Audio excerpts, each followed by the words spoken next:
সুপ্রিয় শিক্ষার্থীবৃন্দ, essential study এর পক্ষ থেকে তোমাদেরকে জানাই স্বাগতম।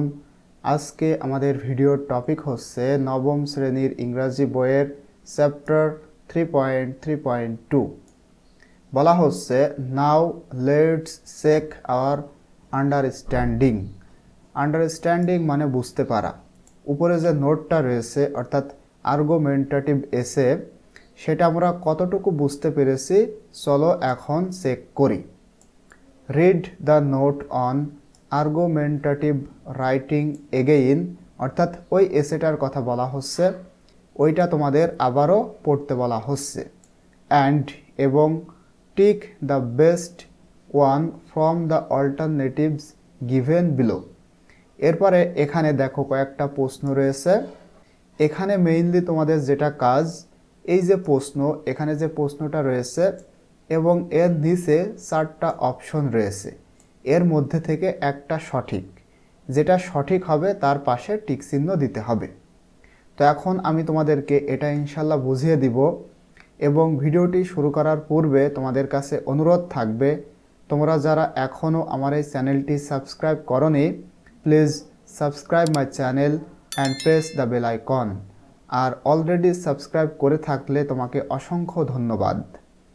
দেখো, এ নম্বর প্রশ্নে বলা হচ্ছে what is the first part of an argumentative এসে। আর্গুমেন্টেটিভ এসের ফার্স্ট পার্ট মানে প্রথম অংশ কি বা প্রথম অংশ কোনটি। তাহলে তোমরা যদি আর্গুমেন্টেটিভ এসের উপরে যে নোটটা রয়েছে সেটা পড়ে থাকো, খুব সহজেই বলতে পারবে এই 4টার মধ্যে কোনটা হবে। দেখো, প্রথমটা রয়েছে গ্রিটিংস মানে অভিবাদন বা সম্ভাষণ, এরপরে কনক্লুশন মানে উপসংহার, টপিক প্রেজেন্টেশন অর্থাৎ কোনো একটা বিষয়কে উপস্থাপন করা, এরপরে নাম্বার 4-এ রয়েছে ইন্ট্রোডাকশন। তাহলে আমরা খুব সহজেই বলতে পারি কোনো একটা আর্গুমেন্টেটিভ এসের ফার্স্ট পার্ট অর্থাৎ প্রথম অংশ ইন্ট্রোডাকশন। তাহলে তোমরা কি করবে? তোমরা যেটা করবে, এখানে 4 নম্বরের পাশে সুন্দর করে টিক চিহ্ন দিবে। এভাবে মূলত তোমাদেরকে টিক চিহ্ন দিতে হবে। এরপরে দেখো, বি নম্বরে বলা হচ্ছে which of this describes the topic of an argumentative essay. মানে এখানে যে 4টা অপশন রয়েছে, বলা হচ্ছে এই 4টা অপশনের মধ্যে কোনটি কোনো একটা আর্গুমেন্টেটিভ এসের যে টপিক, কোনো একটা বিষয় সেটাকে ডেসক্রাইব করে, মানে আর্গুমেন্টেটিভ এসের টপিককে ডেসক্রাইব করে নিচের কোনটি। তাহলে তোমরা যদি এই ভিডিওটা দেখে থাকো, খুব সহজেই বলতে পারবে কোনটা হবে। এখানে হবে থেসিস স্টেটমেন্ট, কারণ আমরা কিন্তু পূর্বে এটা পড়েছিলাম, সুতরাং এর পাশে তোমরা টিক চিহ্ন দিবে। এরপরে দেখো, সি নম্বরে বলা হচ্ছে how many parts is the argumentative essay made up of. মানে হাউ ম্যানি মানে কতগুলো অংশ নিয়ে আর্গুমেন্টেটিভ এসে গঠিত হয়। তো এখানে তোমরা অনেকেই হয়তো ভুল করতে পারো, অনেকে ভাবতে পারো 3, কারণ বডি 1, বডি 2 এবং বডি 3।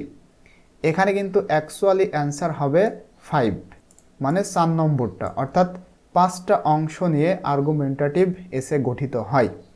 এখানে আমি স্ক্রিনে এটার কারণও লিখে দিয়েছি কেন। এবং আমি যদি একটু বলি, একটা হচ্ছে তোমার ইন্ট্রোডাকশন এবং লাস্টেরটা কনক্লুশন। ইন্ট্রোডাকশন, কনক্লুশন এবং মাঝে রয়েছে 3টা পয়েন্ট, অর্থাৎ বডি প্যারাগ্রাফ 1, বডি প্যারাগ্রাফ 2 এবং বডি প্যারাগ্রাফ 3। এভাবে মোট 5টা অংশ নিয়ে আর্গুমেন্টেটিভ এসে গঠিত হয়। সুতরাং তোমরা এর পাশে টিক চিহ্ন দিবে। এরপরে দেখো, ডিতে বলা হচ্ছে হুইচ অফ দিস রিকোয়ার্ড মানে দরকারি বা প্রয়োজন, to be chosen before working on an argumentative essay. মানে কোন একটা আর্গুমেন্টেটিভ এসের ওপরে কাজ শুরু করার বিফোর মানে পূর্বে আমাদের নিচের কোনটি পছন্দ করতে হবে। এখানে 4টা অপশন রয়েছে, এর মধ্যে থেকে আমাদের কোনটি পছন্দ করতে হবে। প্রথমটা রয়েছে টপিক, তারপরে টাইপস অফ এসে, এরপরে এজ অফ দ্য রিডার্স, তারপরে নাম্বার অফ দ্য রিডার্স। তাহলে আমরা ইজিলি বলতে পারি আমাদের প্রথমে যেটা করতে হবে, কোনো একটা টপিক পছন্দ করতে হবে। তার মানে তোমরা এখানে 1 নম্বরটার পাশে টিক চিহ্ন দিবে, ঠিক আছে। এরপরে দেখো এই নম্বরে বলা হচ্ছে which of this supports the writer's claim. Claim মানে দাবি, মানে এখানে যে চারটা রয়েছে ইন্ট্রোডাকশন, কনক্লুশন, রিজনিং এবং এক্সপ্লানেশন। এক্সপ্লানেশন মানে ব্যাখ্যা, আর রিজনিং মানে কারণ দেখানো, কনক্লুশন মানে সমাপ্তি বা উপসংহার, ইন্ট্রোডাকশন মানে তো জানোই। তাহলে ইজিলি আমরা এখান থেকে বুঝতে পারি রিজনিং। তোমরা চাইলে কারণটা একটু পড়ে নিতে পারো। তাহলে তোমরা কি করবে, এখানে 3 নম্বরটার পাশে টিক চিহ্ন দিবে। এরপরে দেখো এফ নম্বরে বলা হচ্ছে what is the main argument of an essay. এসে বা প্রবন্ধের প্রধান আর্গুমেন্ট বা যুক্তি কি। তাহলে এখান থেকে আমরা কি বলতে পারি, অবশ্যই আমরা বলতে পারি ক্লেইম মানে দাবি।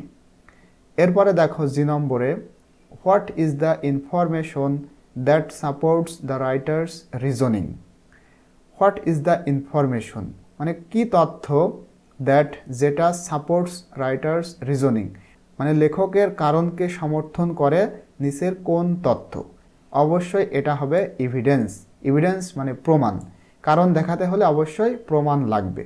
সুতরাং তোমরা কি করবে, পাশে টিক চিহ্ন দিবে।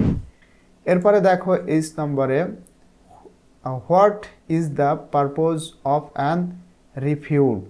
রিফিউট মানে একটু বুঝতে হবে। আমরা জানি রিফিউট একটা পেন আছে, ওইটার কাজ কি বলতো, কোনো একটা কালো লেখা মানে সাদা করে ফেলা, হ্যাঁ, ঢেকে দেওয়া। তো রিফিউট মানে ঢেকে দেওয়া বা খণ্ডন করা। তো এই যে খণ্ডন করা, খণ্ডনের উদ্দেশ্য কি, পারপোজ মানে উদ্দেশ্য। তো এর মধ্যে থেকে হবে 2 নম্বরটা। দেখা একটু পড়ি, খণ্ডনের উদ্দেশ্য to prove that the opposing opinion is wrong মানে বিরোধী যে মতামত সেটা যে ভুল, এই ভুল প্রমাণ করাই মূলত খণ্ডনের উদ্দেশ্য। তাহলে তোমরা কি করবে, 2 নম্বরটার পাশে টিক চিহ্ন দিবে। এরপরে দেখো আই নম্বরে বলা হচ্ছে ফ্যাক্টস অ্যান্ড ডাটা। ফ্যাক্ট মানে কি, সত্য বা বাস্তব, আর ডাটা মানে তথ্য। আবার ফ্যাক্ট মানে তথ্য বলা যেতে পারে।